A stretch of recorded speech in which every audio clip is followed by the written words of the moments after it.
Hello everyone, this is Pastor Shen from the Christian Spirituality Academy. I would like to talk about how to pray so that you can see and feel the spiritual world. A prayer is a way for your soul to communicate with the Spirit of the Lord.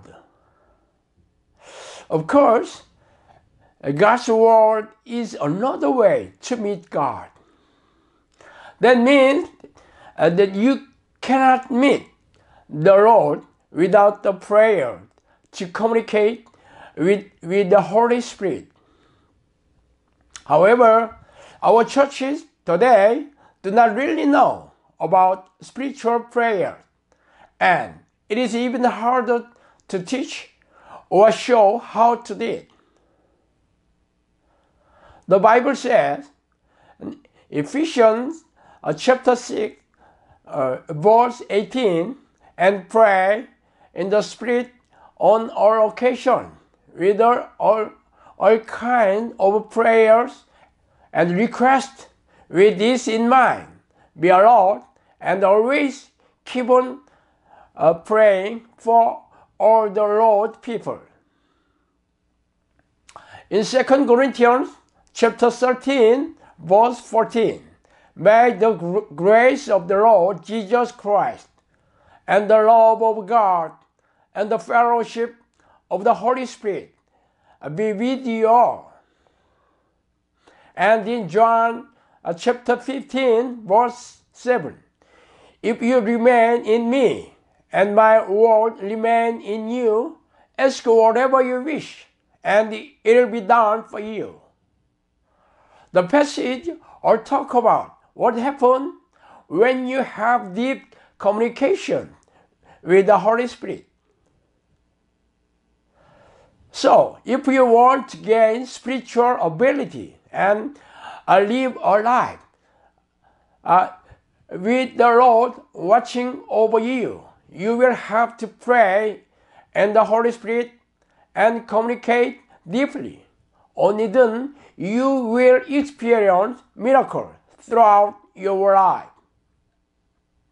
But what good does it do when people only gather together on certain days, listing all the worldly desire as a prayer request, laughing and chatting in the name of fellowship, and go your way afterwards?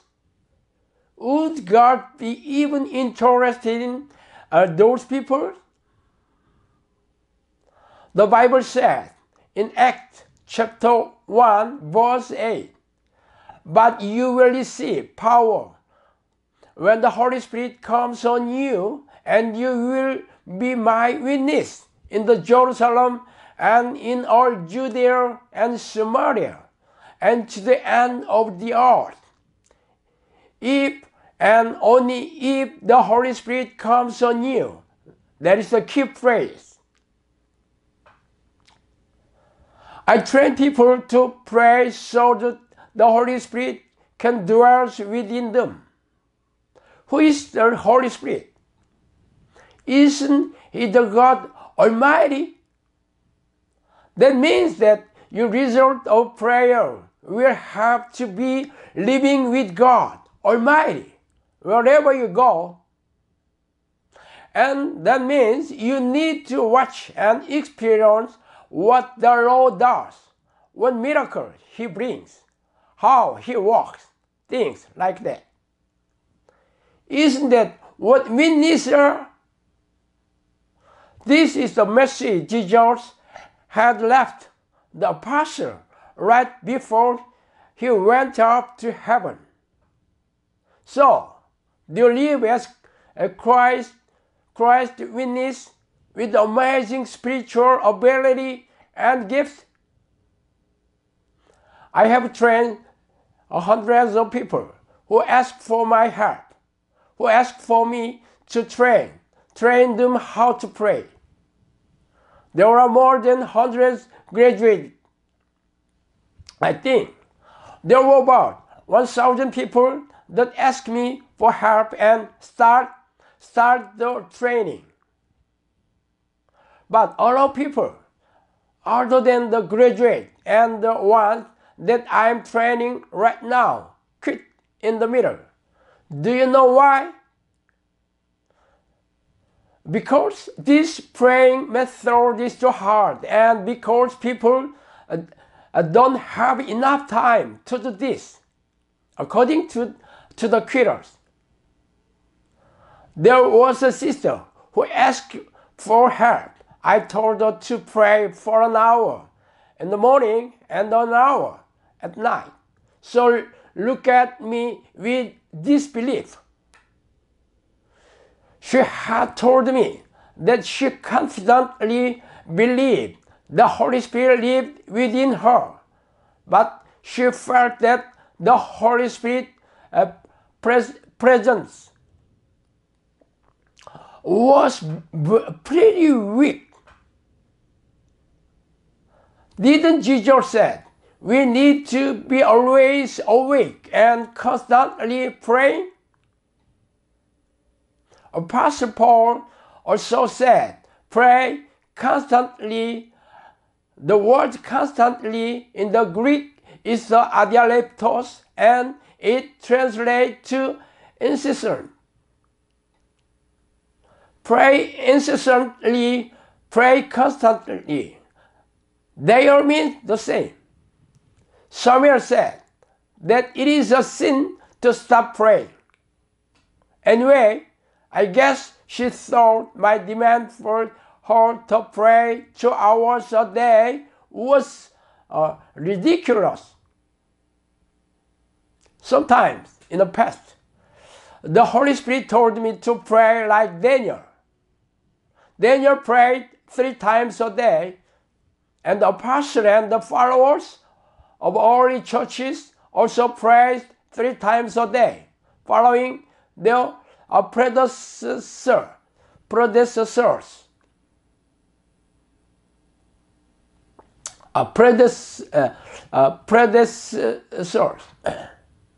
She didn't even bother to try when she was asked to pray for 2 hours each day. How can you not pray, not even an hour, if you believe that you have the Holy Spirit within you and are worthy of going to heaven? Most of Christians don't even pray for an hour a day. This is just ridiculous if you think about it. What I request you to do, the type of prayer is to call out to the Lord with all your heart and mind. If you pray in an intense, harsh manner, you will start having spiritual experience. First, the demons will reveal themselves or start attacking you. Demons that dwell inside people will either attack their human host or be driven out by the prayers. The weak ones will learn and will cause these symptoms: mucus, saliva, or phlegm, coughing, yawning, burping, retching, vomiting, farting, and causing diarrhea and other stomach aches. A bit stronger ones like to fight rather than run, and they cause headaches, dizziness, itching, and other pains all over your body. Especially if you recovered from a severe illness or chronic pain, the demon will strike by worsening the symptoms: body aches, common cold, etc. There are typical symptoms of them attacking people. Unfortunately, the strongest ones do not easily reveal their existence. Anyway, if we start praying this way, calling out to the Lord with all your might, weaker spirits will reveal themselves. Of course, you need to call to the Lord with all your heart and mind. From my experience, 2/3 of Christians, people asking my help, were all Christians, and 2/3 of them have evil spirit living inside them. So it is very likely that you, the audience, have a high chance of evil spirit dwelling inside you. Even if you don't have any in you, there is a 1% chance of them attacking you from outside. Therefore, even if you don't experience these phenomena, it doesn't mean that there is the Holy Spirit living within you. The evidence of the Holy Spirit dwelling inside divide into two categories: internal and external. Internal evidence is the peace, joy, and liberty you feel in your everyday life. External evidence is the proof, ability, or change you experience. Usually start with the personality change, and you will bear the fruit of the Holy Spirit. People with the Holy Spirit dwelling inside them are present with all kind of spiritual ability, faith, wisdom, knowledge, love, of course, an ability like a gift of tongues, interpretations, healing, and prophecy will also be given. However, being able to distinguish the evil spirit and chase them out is not a spiritual gift given by the Holy Spirit. It happened to everyone who has the Holy Spirit within. In the Bible, no one said the ability to ward off evil spirit is a gift from the Holy Spirit. Not just Jesus, but also his apostles and followers chased out evil spirit, healed it, disease, saved the lost soul, and expanded God's nation. Anyway, people with the Holy Spirit within them should have their prayers answered quickly, see and experience miracles, and carry out the mission of the saving soul for the Lord. But let's say you are living a life of hardship, and if you feel empty and dull every day, wouldn't that be more of evil spirit doing than the Holy Spirit? Even if you believe that you have been saved, you don't want to live an incompetent, energyless life when God is here to help us all. If you are ignorant about the spiritual world and have no experience with spiritual beings, you probably don't have anything to do with God, even if you are an avid churchgoer.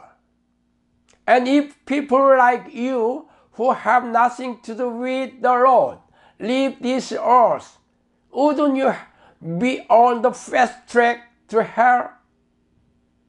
So, in order to avoid the tragedy, you now need to be determined and focused to pray so that you can develop the spiritual side.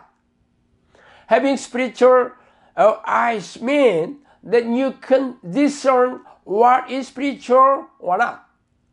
So you can go to heaven or see God walk if you are not born again by the Holy Spirit. Because Jesus has said, on the people who are reborn by the Holy Ghost will be able to see God's nation. That's it for today. Thank you.